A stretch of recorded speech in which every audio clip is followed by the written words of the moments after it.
હોસ્ટેલની ઘોર બેદરકારી સામે આવી હોસ્ટેલમાં અભ્યાસ કરતી દીકરીઓની ગંભીર હાલત થવા પામી। હોસ્ટેલમાં જમવાનું આપવામાં આવતું હોય જેમાં ફૂડ પોઈઝનિંગ થવાથી 50 ઉપરાંત દીકરીઓને હોસ્પિટલ ખસેડાઈ અને આશરે અંદાજે 150 જેટલા બાળકોને ફૂડ પોઈઝન થયું હોવાનું છે। અલગ અલગ હોસ્પિટલ ખાતે દાખલ કરવા માટે આવ્યા છે। હોસ્ટેલમાં ફરજ પરના વોર્ડની મેડમની હોસ્પિટલમાં ગેરહાજરી પણ જોવા મળી તેમજ તાત્કાલિક હોસ્ટેલની અંદર દીકરીઓ સારવાર હેઠળ ચુડા સામૂહિક આરોગ્ય સ્ટાફ સહિત TH વાંઝા પર ખડે પગે જોવા મળ્યા હતા।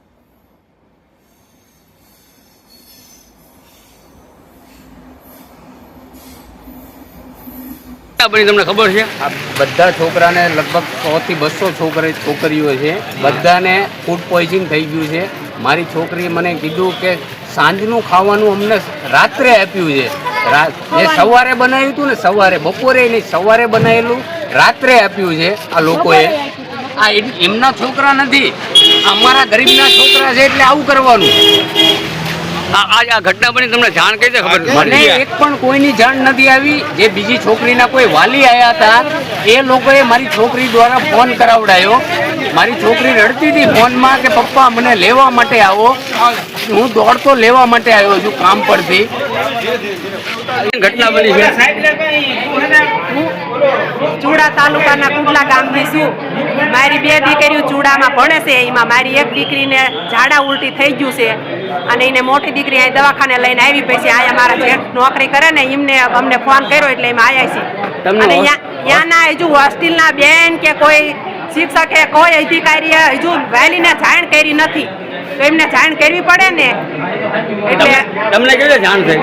અમને આ મારા જેઠ દવાખાનામાં નોકરી કરે છે ને એમને ફોન કર્યો કે તમારી દીકરીને આ લાયા છે અને ઈવડે એમને તો હજુ અમે ડેલોય નતા ખોલતા, અમે પરાઈને ડેલો ખોલાવરાયો ને બીજી છોકરીઓને અમે આ દવાખાને પછી લઈને આવ્યા।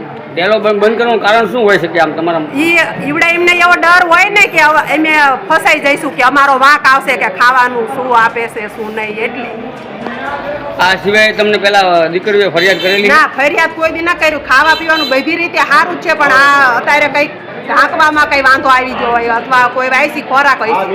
મારી દીકરીને એ ફૂલ એલર્જી છે, કોઈ માઇક પડી હોય તો એનો તરત એને ઉલટી થાય, એટલે એવું જ કંઈક હોવું જોઈએ। કા વાયસી ખાવાનું અને કા કંઈક પડેલું હોય। હમણાં ધારાસભ્યની બધા આવે છે, કંઈક જવાબ આપવો પડશે। ક્યાં દવાખાને છો તમે? તો હાલો દવાખાના સરકારી દવાખાનું ચૂડા, કયા રૂમમાં બેઠા છો? કયા રૂમમાં બેઠા? વલ્લભભાઈ, હા, અંદર બધી છોકરીઓ રહી ગયા છું।